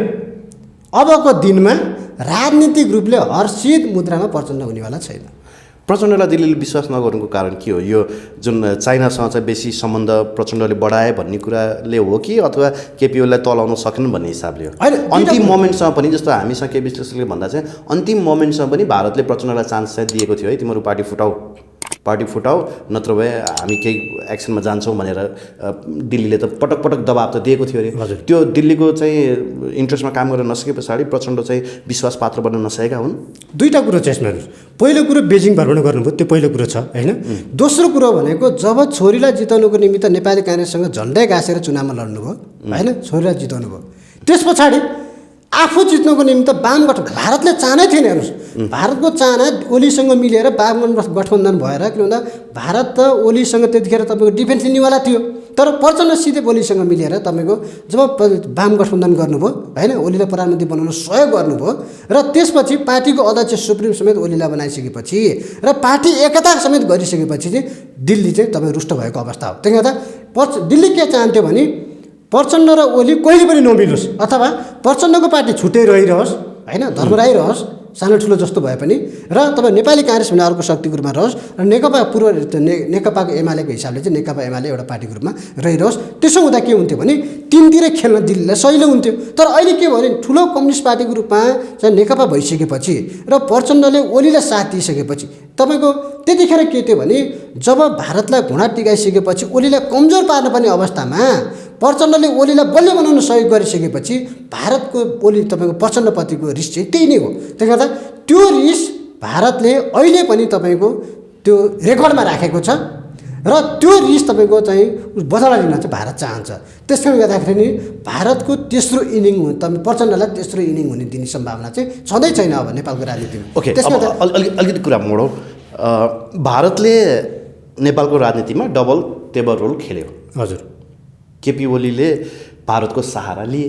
हजुर, तर केपी ओलीका हनुमानहरूले त अझै पनि राजनेता केपी शर्मा ओली भन्छन्, जय जयकार गर्छन्, चुटकिला भन्दै पनि हाँस्छन् होइन। अझै पनि देशको समृद्धि चाहिँ केपी ओलीकै पालामा सम्भव छ भनेर उनीहरू अझै पनि जय जयकार गरिरहेका छन्। हजुर, त्यो केपी ओली पनि साना खेलाडी त होइनन् होइन। यसमा होइन, म जोड्दैछु, राष्ट्रपति र प्रधानमन्त्री मिलिसके पछाडि संविधानको धारामा नभएकै धारा प्रयोग गरेर संसद विघटन भयो भनेर त कानुनविदहरूले भनिरहेका छन्। हजुर, यहाँले भने जस्तै लोकमान सिंह कार्कीलाई काम चलाउ सरकारको प्रधानमन्त्री अथवा भनौँ मन्त्री परिषदको अध्यक्ष बनाउनको लागि लिएर आउने प्रावधान संविधानमा नहोला, तर भारतले चाह्यो भने त सक्ला होइन। तर केपी ओलीले पनि त ट्याकल त गर्छन् नि, केपी ओलीले पनि त शान्तिको खेलाडी त होइनन् हो। अब यसमा हेर्नुहोस्, अब के गर्छ भने भारतले चाहिँ तपाईँको अब तत्कालै तपाईँको केपी ओलीलाई हटाएर होइन चाहिँ अर्को व्यक्ति ल्याउने पक्षमा छैन। हेर्नुहोस् है, र संसद विघटन भइसकेको संसदलाई पुनर्स्थापना गर्ने पक्षमा पनि भारत छैन अहिले। र अब के गर्छ भने 6 महिनासम्म खाना दिएर ओलीलाई सन्तुष्ट बनाइसकेपछि र ओली पछिका सेकेन्ड मेनहरूलाई तपाईँको एक चरण भारत भ्रमणमा बोलाइसकेपछि र फेरि ओलीको भ्रमण हुन्छ भारत। त्यसपछि भारतसँग तपाईँ बिग्रिएको सम्बन्ध सुधार्नको निमित्त ओली जान्छन् र फेरि ओलीकै निमन्त्रणामा भारतसँग नेपाल भारतको जुन सम्बन्ध बिग्रिएको छ त्यो निमित्त सम्बन्ध सुधार्नको निमित्त मोदी नेपालमा आउँछन् र त्यो वातावरण ओलीले मिलाइदिनुहुन्छ। त्यो मिलाइदिइसकेपछि के हुन्छ भने अब नेपाल राजनीतिमा ब्यालेन्स हुन्छ। हेर्नुहोस्, फेरि राजनीतिमा के हुन्छ भने हेर्नुहोस्, तपाईँ हामीले बुझ्नुपर्छ, तपाईँ थाई शत्रु थाई मित्र भन्ने हुँदैन क्या। थाई शत्रु थाई मित्र नहुने कारणले गर्दाखेरि ओली भनेपछि तपाईँको धारे हात लाउने मोदी होइन, मोदी भनेपछि धारे हात लाउने ओली हुँदैन क्या यहाँ राजनीतिमा। हेर्नुहोस्, केही समयको लागि टिकाइदियो भने पनि अथवा प्रचण्ड र माधवलाई अगाडि आउन नदिएको खण्डमा मात्रै पनि ओली सन्तुष्ट हुन्छन् र उनले चाहिँ यो तपाईँको सजिलै चाहिँ त्यो चुनाव गराउन नसकिसकेपछि सत्ता दिन तयार हुन्छन्। तर संविधानको जुन कुरा गर्नुभयो, अब अहिले पनि हेर्नुहोस् है, जति पनि तपाईँको वकिलहरू होइन, वरिष्ठ अधिवक्ताहरू होइन यो विषयमा बोलिरहेका छन्, तपाईँको यो संसद विघटन चाहिँ पुनर्स्थापना गर्नुपर्छ भनेर बोलिरहेका छन्। उहाँहरूले तपाईँको दुवै देशहरूबाट हेर्नुहोस् है, चीन र भारतबाट स्पष्ट कुरा नआएको कारणले गर्दाखेरि यो कुरा बाहिर आइरहेको छ। यदि उहाँहरूको स्पष्ट धारणा आयो भने उहाँहरू चुपचाप तैचुप मची भएर बस्ने स्थिति देखिन्छ। त्यसले गर्दा भारतले चाहँदाखेरि तपाईँ अझै पनि के विश्वास गर्नुहोस् भने भारतले चाहँदाखेरि पनि पहिलोपल्ट प्रधानमन्त्री केपी शर्मा ओली चाहिँ तपाईँको प्रधानमन्त्री हुँदाखेरि जुन किसिमको पोइन्ट टु द दिल्लीलाई चाहिँ तपाईँको विस्थापित गर्ने काम गर्नुभएको थियो नि, अहिले फेरि के भने पोइन्ट टु द दिल्लीको अवस्था सिर्जना भएको छ कि हामीले त्यो मान्नुपर्छ। त्यस कारणले गर्दाखेरि दिल्लीले जे चाहन्छ नेपालमा त्यो हुने परिवेश चाहिँ हाम्रै नेताहरूले सिर्जना गरे होइन। आफै भित्रभित्र तपाईँको लुछाचुँडी गरेर होइन पदको निमित्त बार्गेनिङ गरेर चाहिँ तपाईँको जुन किसिमको त वातावरण सिर्जना गर्थे के हाम्रै मान्छेहरू राम्रो नभएपछि तपाईँको छिमेकीले त तपाईँको चाहिँ हात लम्काउने स्थिति सिर्जना हुन्छ नि होइन। घर झगडा भएपछि छिमेकी त आउँछ छुट्याउनुको निमित्त समस्या त्यो भयो। त्यस कारणले गर्दाखेरि यो झगडाको बिउ पनि भारतले रोपिदियो होइन र त्यो बिउ अङ्कुर हुन्छ कि हुँदैन भन्ने त्यो टुसा पलाए पात पनि पलाए 3 पाते 4 पाते भइसक्यो अहिले हेर्नु। त्यस कारणले गर्दाखेरि अब यो बिरुवालाई चाहिँ उसले सार्ने काम पनि भारतले नै गर्छ हेर्नुहोस्। नर्सरीमा जम्मा भयो जमे बिरुवा अब सार्ने काम पनि भारतले गर्छ। त्यो भनेको केपी शर्मा ओलीलाई चाहिँ अब बालुवाटारबाट तपाईँको बालकोट सार्ने काम पनि भारतले नै गर्छ र अर्को पात्र चाहिँ उसले चाहिँ त्यहाँ सिर्जना गरेर राखेको छ। र तर कुर्सीको गर्ने सुन्नु न, कुर्सी मैले पाइनँ भने यो कुर्सी फुटाइदिन्छु भाँचिदिन्छु भनेर प्रचण्डकै अगाडि बोल्ने केपी ओली त्यति सजिलै हार खालान्। आज त राष्ट्रपति उनको पक्षमा, कार्यकारी उनी आफै भइरहेका छन्, संविधानलाई खुलेआम मैले तेर्याउँछु फेरि तपाईँलाई तेर्याउँछु, तपाईँले स्पष्ट बुझ्नु भएन। तेर्याउँछु उहाँले भन्नुभएको के भने उहाँको तपाईँको रिस राग चाहिँ 2 जना पात्रपति मात्रै हो के, तेस्रो आउँछ भने छोड्न तयार हो केपी शर्मा ओली। तपाईँ बुझ्नुहोस् यो कुरा। तर ओली प्रचण्ड र माधव नेपालप्रति जुन रिस छ उहाँहरू आउनुभयो भने त्यो स्थिति हो। तर त्यो भएको तेस्रो पात्रको निमित्त त तयार हुनुहुन्छ उहाँ। तर केपी ओलीको पछिल्लो अभिव्यक्ति हेर्दाखेरि 2 दिन या 3 दिन अगाडिको अभिव्यक्ति हेर्दाखेरि उहाँले के भन्नुभएको छ भने प्रचण्ड माधव नेपाल गुटको नेकपाले चाहिँ केपी ओलीलाई कारबाही गरे रे। हजुर, तर हामी त मूल नेकपा त हामी हौँ, संस्थापन पक्ष त हामी हौँ, हामीले त प्रचण्डलाई कारबाही गरेका छैनौँ, आउँछौँ भने अझै पनि ठाउँ छ भनेर बोल्नु भएको छ क्या। त्यहाँभित्र केही न केही मिनिङ त हुन्छ नि होइन। त्यसमा त यस्तो उहाँ त के हुन्छ, उहाँले खुला दिलले भन्नुभएको छ आउनुहोस् भनेर भनेको जस्तो चाहिँ फिल भएको छ क्या। केपी अझै मिल्ने पक्षमा छन् हो। अब मैले अहिले भने राजनीतिमा थाहै शत्रु थाहै मित्र हुँदैन होइन। तपाईँको एउटाले एक अर्काले आरोप प्रत्यारोप लाउने स्थिति पनि हुन्छ होइन। जुन कुरा चाहिँ अहिले उच्च तहमा पुगेको छ हेर्नुहोस्, नेकपाको नेताहरू बिचमा शीर्ष नेताहरूले जुन किसिमको शब्द प्रयोग गरिरहनु भएको छ, एक अर्काको निमित्त जुन शब्द खपत गर्नुभएको छ, त्यो चाहिँ इतिहासमै कहिले पनि तपाईँको सँगसँगै मिल्न नसक्ने। चुम्बकको त उत्तरी ध्रुवहरू मिल्न सक्दैन नि, जोडिँदैन नि।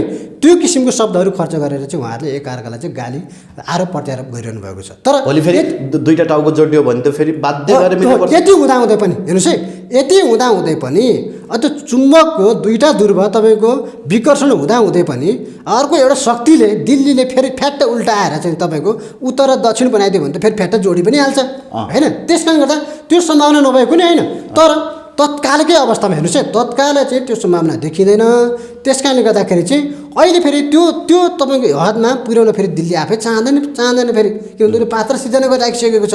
त्यही कारण एकपटक उसले चाहिँ यो तपाईँको दोस्रो पात्र चाहिँ जुन खडा गरेको छ उसले खिलराज रेग्मी पछाडि, यो पात्र चाहिँ प्रयोग गर्छ दिल्लीले। र सम्भावना भइहाल्यो भने पनि चुनाव जुन किसिमले अब तपाईँको मन्त्री परिषदको अध्यक्षको रूपमा अर्को व्यक्तिले ल्याइसकेपछि चुनावको माहौल सिर्जना हुन्छ हो।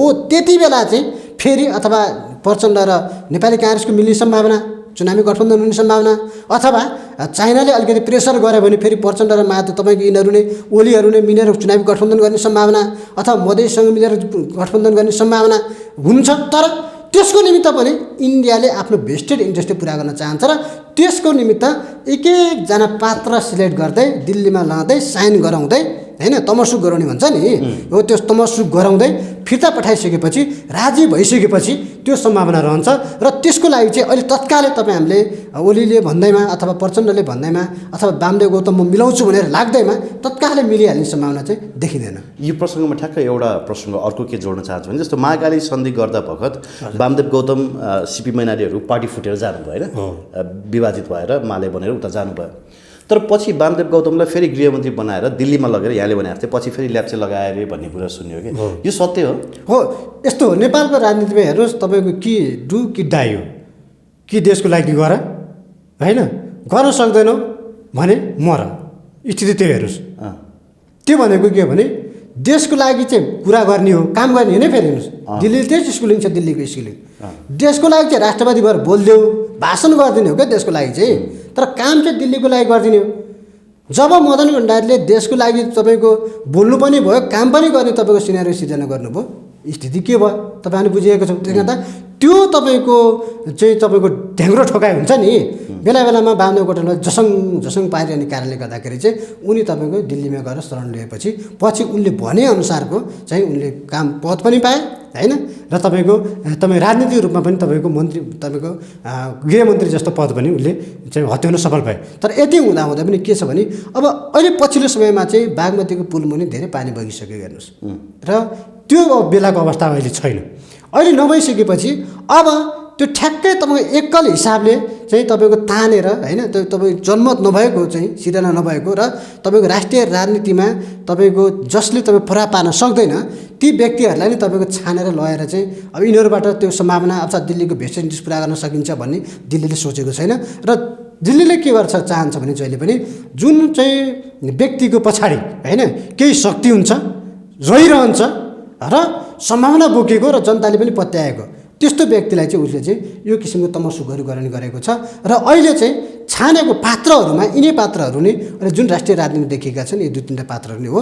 र त्यसको निमित्त नै अहिले राजनीतिक उपचार चाहिँ अहिले प्रचण्डको दिल्लीमा तपाईँको हुँदैछ। त्यसले गर्दा अब अहिले के हुँदैछ, के थेरापी हुँदैछ उनको त्यही होइन दिल्लीमा। त्यसले गर्दा अब मैले अघि भनिहालेँ, अब 1 कट्ठा जमिन र 4 तोला सुन भएको व्यक्ति होइन, अब आज अमेरिकादेखि लिएर सिङ्गापुरमा गएर वाटर थेरापी गराएर आउनुभयो होइन, 2-3 पटक थाइल्यान्डमा गएर त उपचार गराएर आउनुभयो, अमेरिका पुग्नुभयो एमसिसी पास गर्ने शर्तमा होइन, अब दिल्ली अहिले जानुभएको छ आफ्नो राजनीतिक उपचार गर्ने शर्तमा होइन, राजनीतिक उपचार गरिदिने शर्तमा दिल्ली उपचारमा जानुभएको छ उहाँ श्रीमतीको उपचारको निमित्त।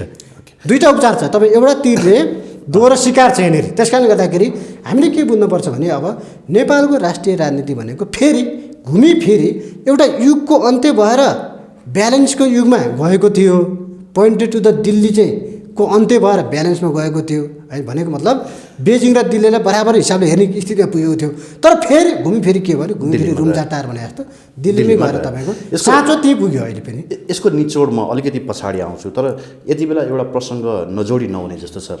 नेपालमा संसद विघटन भएको अवस्था छ हजुर, तर नेपालमै रहेको अमेरिकी दूतावासले एमसिसी पास गर्न ढिलो भयो, हजुर एमसिसी बाट लाभ लिने हो भने नेपालले यथाशीघ्र एमसिसी पास गर्नुपर्छ भनेर बोलेको छ।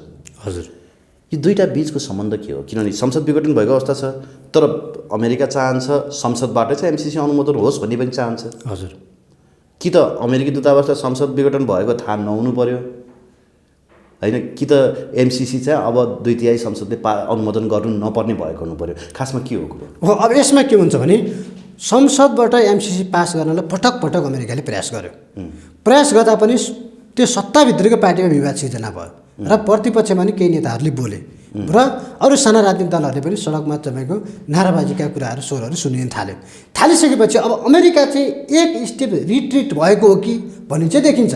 अब संसद पनि विघटन भयो, उसलाई जसरी पनि भेस्टेड इन्ट्रेस्ट पुरा गर्नु छ, यो अवस्थामा बोल्नु भनेको त तुक छैन नि त। यो अवस्थामा बोलेर त अमेरिकाको स्वार्थ त पुरा हुनेवाला छैन। अब के भयो भने यो प्रोजेक्ट तपाईँको फिर्ता जानुपर्ने स्थिति सिर्जना भइसक्यो, किन भन्दा 5 वर्षमा तपाईँको सकाउनु पर्ने पैसा छ 55 अरब हेर्नुहोस् होइन।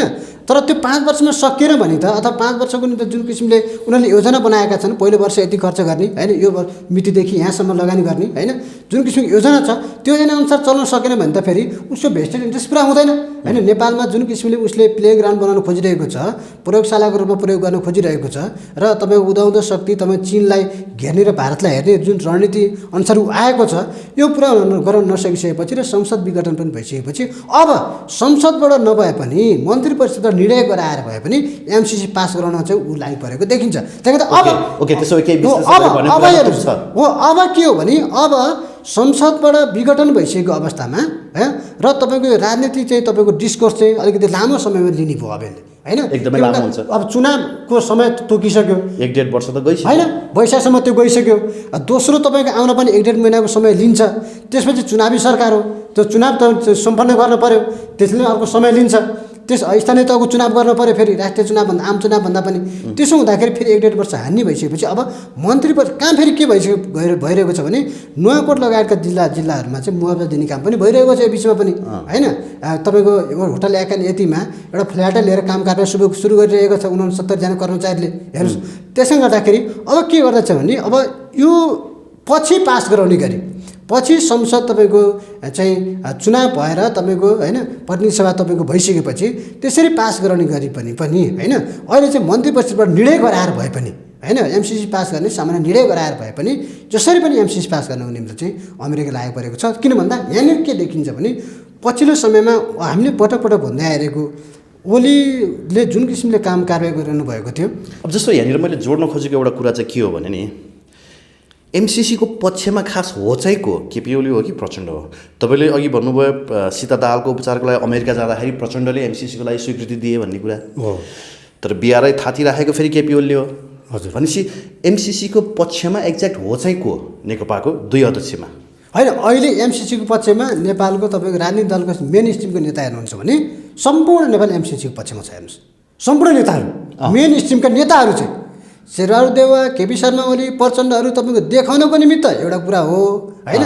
भित्री चाहिँ के कुरा छ भने तपाईँको अमेरिकाले त भनेको नमानिसकेपछि सुलेमानी बनाउनु छ भयो अमेरिकाले भनेर त उसले बोलिसकेका छ गोकुल बास्कोटाले।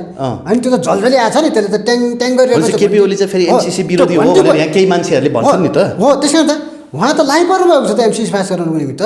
केपी ओली आफै हो, प्रचण्डको पनि मौन सहमति छ त्यसमा, तर उहाँलाई ठ्याक्कै भनिहाल्नु भएको छैन। भित्री रूपमा त्यो कुरा छ उहाँलाई, तर ठ्याक्कै भनेर बाहिर भनिहाल्दाखेरि उहाँको त्यो जुन किसिमको देखाउने क्रान्तिकारी स्पिरिट छ नि त, वास्तवमा त क्रान्तिकारी एक सेकेन्ड नि भएन, मैले भनिहालेँ। तर देखाउने क्रान्तिकारी जुन स्पिरिट छ त्यो स्पिरिटबाट त स्कलित हुने भयो। त्यो भइसकेपछि चाहिँ अहिले एमसिसीको पक्षमा त तपाईँ हामी बरु छैनौँ, हामी बरु विरोध गरिरहेका छौँ होइन। तपाईँको सुरुवातदेखि नै नागरिक समाजको तर्फबाट होइन, अभियन्ताको तर्फबाट। तर नेताको हिसाबले हेर्नुहुन्छ भने नेपाली काङ्ग्रेसको नेतृत्व, नेकपाको नेतृत्व, दुवै अध्यक्षहरू लगायतका धेरै नेतृत्वहरू चाहिँ एमसिसीको पक्षमै छन् अहिले। जसरी पनि एमसिसी ल्याउनुपर्छ, नत्र भने भोलि हाम्रो चाहिँ खैरे छैन। त्यो तपाईँको 50 सालको मदन भण्डारी हत्याकाण्डदेखि लिएर होइन, दरबार हत्याकाण्डदेखि लिएर तपाईँको यो तपाईँको पछिल्लो समयका गतिविधिहरूमा उनीहरू सुलेमान नै भनौँ न हो। त्यो घटनाले उहाँहरू चाहिँ झल्झली तपाईँको त्यो क्लिक गरिरहेको कारणले गर्दाखेरि चाहिँ उहाँहरू जसरी पनि अमेरिकाले भनिसकेपछि अब हामीले मान्नै पर्छ भन्नेमा चाहिँ उहाँहरू हुनुहुन्छ। त्यस कारणले गर्दाखेरि चाहिँ अब के स्थिति के भयो भने हामीले के बुझ्नुपर्छ भने यति हुँदाहुँदै पनि निचोडमा चाहिँ के छ भने जस्तो यतिखेर हामी नेपाली जनताले निचोडमा होइन यो एउटा प्रश्न मैले जोड्नै पर्ने भयो। नेपालको राजनीति ब्यालेन्समा थियो, चीनतर्फ पनि भारततर्फ पनि। हजुर, तर यति बेला पोइन्टेड टुवर्ड्स दिल्ली भयो भनेर यहाँले पनि बोल्नुभयो र यो त छर्लङ्गै देखिएकै छ। इभन प्रचण्ड पनि दिल्ली नै जानुभएको छ र केपी शर्मा ओलीसँग पनि दिल्लीका उच्चस्तरीय नेताहरूको भेटघाट क्रम जारी नै छ होइन। हजुर, यो सिचुएसन क्रिएट गर्नुमा दोषी को प्रचण्ड या ओली? होइन अब यसमा चाहिँ सुन, म चाहिँ मेन दोषी नेपाली जनतालाई दिन्छु। हेर्नुहोस् यो भेडाहरूले किन तपाईँको यसरी तपाईँको पटक पटक प्रयोग भइरहेका देशको निमित्त घात गर्ने व्यक्तिहरूले नै चुने? अप्सन छैन नि त होइन, किन चुने? र दोस्रो कुरो भनेको किन भन्दा तपाईँ हामी जस्तो छ त्यस्तै नेता पाउने हो नि हामीले। तपाईँ हामीले जस्तो व्यवहार गऱ्यौँ, तपाईँ हामी जस्तो छौँ, हाम्रो नेता त्यस्तै हुने हो। त्यस कारण हामीले कतैबाट हायर गरेर ल्याउने पनि स्थिति होइन क्या। राम्रो नेता चाहियो भनेर क्रिकेटर इमरान खान जस्तै अब हामीले क्रिकेटर ज्ञानेन्द्र मल्ल खोज्न जाने हो र पारस खतरा खोज्ने हो र होइन नि। हामीलाई चाहिने त राजनीतिकै चाहियो। त्यस कारणले गर्दाखेरि चाहिँ यसमा चाहिँ दोषी हाम्रा सम्पूर्ण नेताहरू, जनता र नेताहरू सबै समान दोषी छन्। हेर्नुहोस् त्यसले गर्दा नेपालको भूगोल पनि दोषी छ यसमा। हेर्नुहोस् भूगोलको हिसाबले जब हामी त्यो ठुला ठुला मुलुकको बिचमा सानो मुलुकको रूपमा रह्यौँ, यो भूगोल पनि दोषी छ। तर हामी पुल बन्नु पर्थ्यो, तर हामी तरुल बनेर च्यापिनै रह्यौँ। हो, हामी दुईवटा मुलुकको पुल बन्नु पर्थ्यो। दुईवटा मुलुक बिचको चाहिँ पुल बनेर चाहिँ हामीले हिजो बनेका पनि थियौँ। 1962मा जब तपाईँ सन् 1962मा भारत र चीन बिच युद्ध हुँदाखेरि नेपालले सहयोग गरेको थियो। हेर्नुहोस् युद्ध समाधानको निमित्त होइन। तर त्यस पछाडि के हुँदै गयो भने हामी चाहिँ तरुलको रूपमा युद्ध हुँदैछ भनेर त बिपी कोइरालाले पटक पटक नेहरूलाई के भन्छ वार्निङ पनि गरेका थिए। हो, त्यस कारणले गर्दाखेरि चाहिँ हामी तपाईँको पुल बन्नुपर्ने थियो, हामी तरुल बन्यौँ। र तरुल बन्ने परम्पराको तपाईँको अन्तिम निचोडमा आएर चाहिँ तपाईँको त्यतिखेर राजा त्रिभुवनले नै नेपाल भारतमा विलय गराउनेसम्मको प्रस्ताव लिएर जानुभयो। त्यो कुरा त मैले पहिले पनि भनेको थिएँ। अहिले तपाईँको भारतीय तपाईँको पूर्व तपाईँको राष्ट्रपतिहरू समेतले किताबहरू लेखे जस्तो प्रणब मुखर्जीले लेखेको पुस्तकमा जुन भनिएको छ नि, राजा त्रिभुवनले चाहिँ नेपाललाई भारतमा विलय गराउने योजना लिएर आएका थिए, नेहरूले मानेनन् भनेको छ। यो कुरा चाहिँ फेक हो भनेर आम पब्लिकहरूले सामाजिक सञ्जालमा प्रतिक्रिया दिइरहेका छन्। खासमा के हो यसको? होइन, यसमा यो यथार्थ कुरा हेर्नुहोस्, यो तपाईँको 2007 साल पछाडि होइन प्रजातन्त्र आइसके पछाडि जब तपाईँको त्रिभुवनले एउटा प्रस्तावै लिएर जानुभएको थियो र त्यतिखेर तपाईँको प्रस्ताव लिएर जाँदाखेरि चाहिँ ठ्याक्क विलय गराउने भन्ने कुरा चाहिँ उहाँको थिएन, तर नेपालको सुरक्षा र परराष्ट्र नीति चाहिँ भारतले हेरिदिनु पर्यो होइन। हामी भर्खर प्रजातन्त्र आएको छ हाम्रो मुलुकमा, त्यसकारणले गर्दाखेरि चाहिँ भारतले हेरिदिनु पर्यो भनेर नेहरूलाई बिन्ती भाव चढाइसकेपछि नेहरूले के भन्यो, हामी पनि भर्खर स्वतन्त्र भएका छौँ, हेर्नुहोस् हामीलाई त्यति अनुभव छैन, अब हामीले हाम्रो देश कसरी चलाउने, हिजो कोरोना थियौँ हामीले देशै कसरी चलाउने भन्ने हामीलाई थाहा छैन। त्यसले गर्दा हामी चाहिँ अहिले चाहिँ हाम्रो देश बनाउनुप्रति लाग्छौँ, नेपालको सुरक्षा र परराष्ट्र नीति चाहिँ चलाउनुपट्टि चाहिँ हामीलाई त्यो अनुभव नभएको कारणले गर्दाखेरि हामी त्यो सक्दैनौँ भनेर कूटनीतिक हिसाबले नेपालको सुरक्षा र परराष्ट्र नीति तिमीहरू आफै चला अथवा तिमीहरू आफै कसरी गर्छौ गर, हामी चाहिँ आफ्नो देश बनाउनेमा अलिक व्यस्त छौँ अथवा त्यो प्रक्रियामा छौँ, हामी पनि अन्जान गर्छौँ भनेर उहाँले त्यो तपाईँ अभिव्यक्ति दिनुभएको थियो। तर देशै विलय गराउने हिसाबले चाहिँ त्यो भनिएको चाहिँ होइन, त्यसलाई तोडमोड गरिएको। तर सुरक्षा र परराष्ट्र नीतिको कुरा चाहिँ त्यहाँबाट चाहिँ सिर्जना भएको र पछि चाहिँ नेहरू डक्ट्रिनमै त्यो कुरा आयो, नेपालको सुरक्षा र परराष्ट्र नीति चाहिँ तपाईँको सुरक्षा अम्ब्रेला चाहिँ भारतलाई दिनुपर्छ भनेर चाहिँ पछि जब भारतले बुझ्न थाल्यो होइन र चाइनाको हस्तक्षेप अथवा चाइनाले चाहिँ नेपालमाथि चाहिँ हस्तक्षेप गरेर चाहिँ अथवा नेपालको भूमि प्रयोग गरेर भारतमाथि जुन किसिमको काम कारबाही गर्छ भने उसले बुझिसकेपछि पछि चाहिँ सुरक्षा अम्ब्रेलाको रूपमा भुटान जस्तै नेपाललाई पनि तपाईँको एउटा भारतको पार्टको रूपमा अथवा नेपालको चाहिँ सुरक्षा र परराष्ट्र नीति भारतले हेरेर पाउनुपर्छ भन्ने किसिमको अभिव्यक्ति चाहिँ पटक आयो। त्यही अभिव्यक्ति परीक्षण गर्नको निम्ति ज्ञानेन्द्रलाई तपाईँको दिल्ली बोलाइयो, तर ज्ञानेन्द्र शाहले तपाईँको त्यसलाई चाहिँ पूर्व राजा ज्ञानेन्द्र शाहले त्यसलाई चाहिँ अब्जेक्सन गरिसकेपछि र उनी चाहिँ तपाईँको बेजिङतिर ढल्किसकेपछि उनको पनि अवसान भएको स्थिति हो। त्यही कारण त्यसमा सत्यता त छ, तर ठ्याक्कै भारतमा विलय गराउनु भन्दा पनि सुरक्षा र परराष्ट्र नीति चाहिँ भारतले हेरिदिनु पर्यो। हामी चाहिँ भर्खर प्रजातन्त्र आएको कारणले गर्दा हामी त्यो अनुभव छैन भनेर प्रस्ताव राखेको कुरा चाहिँ यथार्थ हो। अब अन्तिममा मैले अन्तिममा त पटक भनिसकेँ, केपी ओलीको राष्ट्रवादी मौसमी नै हो त, अथवा केपी ओली प्रचण्डभन्दा बेसी राष्ट्रवादी देखिए र उनले गरेको अहिलेको कदम देश र जनताको हितमा छ, के भन्नुहुन्छ? 5वटा कुरा हेर्नुहोस्, म 5वटा कुरा भन्छु, पटक भनिरहेको छु र म फेरि पनि भन्छु। एउटा राजनेताले आफ्नो राजनीतिक जीवनमा 5वटा कुरा पुरा गरेकै हुन्छ। हेर्नुहोस्, त्यो 5वटा कुरा हिजो पृथ्वीनारायण शाहले पुरा गर्न पाएनन् होइन, 3 र 4वटा पुरा गरे अथवा चाहँदा पनि पुरा गर्न पाएनन् र अथवा नजानेर गर्न पाएनन्। राजा महेन्द्रले पनि त्यो पुरा गर्न पाएनन्। बिपीदेखि लिएर गणेशमानहरूले पनि यो कुरा पुरा गर्न पाएनन्, गिरिजाप्रसाद कोइरालाले त पुरा गर्न चाहेनन् होइन। तर केपी शर्मा ओलीले यी 5 कुरा चाहिँ पुरा गरे। हेर्नुहोस्, एउटा राजनेता राजनीतिक जीवनमा उसको एउटा जुन किसिमको एउटा भीम जस्तो होइन, जुन एउटा चाहिँ तपाईँको शक्तिशाली रूपमा प्रदर्शित हुनु पर्थ्यो स्वाभिमान मुलुकको हिसाबले, उनले 72 सालको नाकाबन्दीमा भारतलाई घुँडा टेकाएर त्यो तपाईँको कुरा अभिभार पुरा गरे। नम्बर 1। नम्बर 2, एउटा राजनेता तपाईँको चाणक्यले जस्तो तपाईँको कुटनीति तपाईँ खेल्नुपर्ने थियो। उनले पहिलोपटक प्रधानमन्त्री हुँदैमा पोइन्टेड टु द दिल्लीलाई बेजिङसँग पनि सम्बन्ध विस्तार गर्नुपर्छ भन्ने हिसाबले दुईटालाई समान रूपमा राख्न सफल हुनुभयो। नम्बर 2। नम्बर 3, एउटा नेतामा, एउटा व्यक्तिमा, एउटा राजनेतामा जीवनमा एकपटक मुखमा सरस्वतीको वास हुन्छ। हेर्नुहोस्, त्यो शब्द फ्याट्टै आउँछ।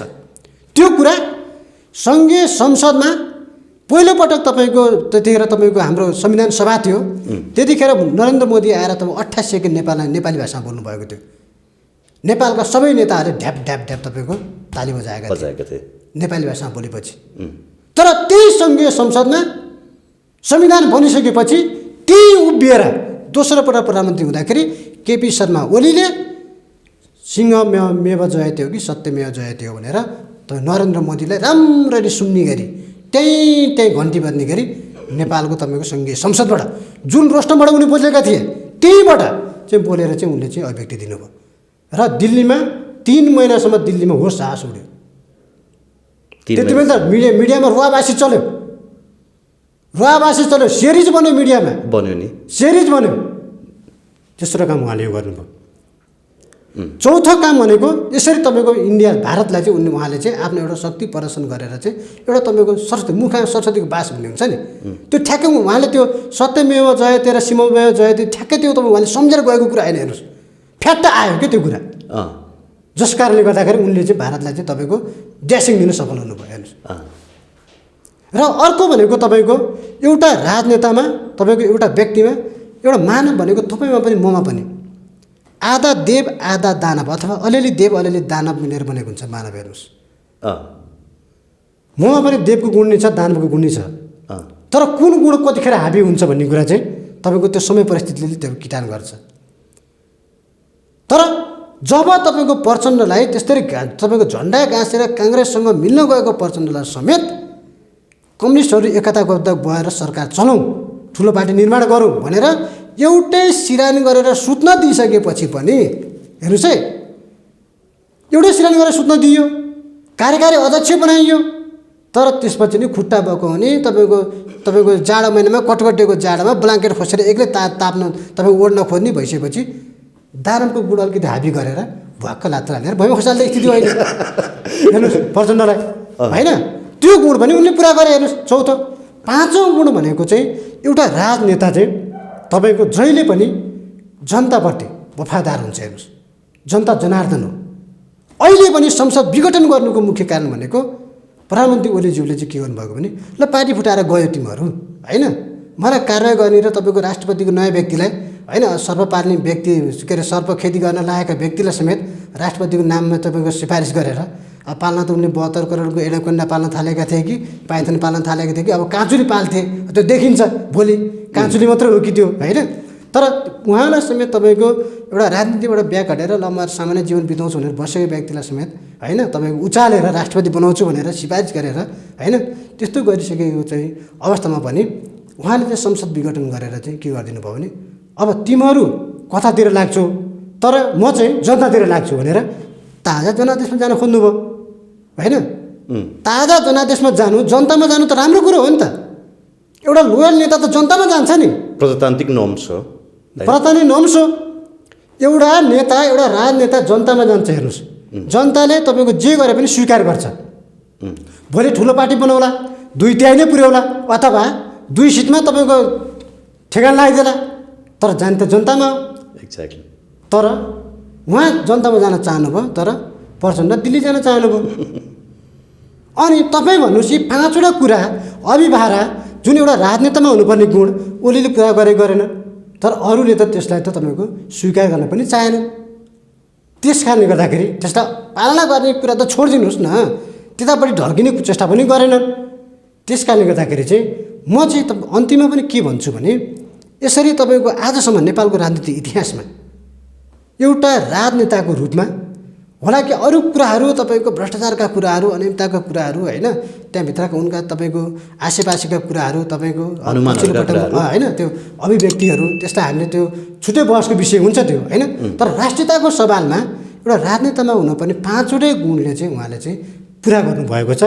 त्यसले गर्दा चाहिँ अब ठ्याक्कै तपाईँको मरिहाल्दा पनि तपाईँको नर्कमा चाहिँ जानुहुन्न। हिन्दू परम्परा अनुसार स्वर्ग र नर्क भनिन्छ होइन। पशुपतिनाथको देश भएको कारणले गर्दाखेरि धर्मनिरपेक्ष भए पनि मैले त्यो शब्द प्रयोग गरेँ होइन। तर स्वर्ग र नर्क भन्ने तर हामी त्यो मान्दैनौँ मान्न चाहिँ, तर चाहिँ भित्र चाहिँ कोही न कोही त हुन्छ फेरि होइन। पशुपतिनाथको देश तपाईँ मुक्तिनाथको देश भइसकेपछि त्यो कोही न कोही आउँछ।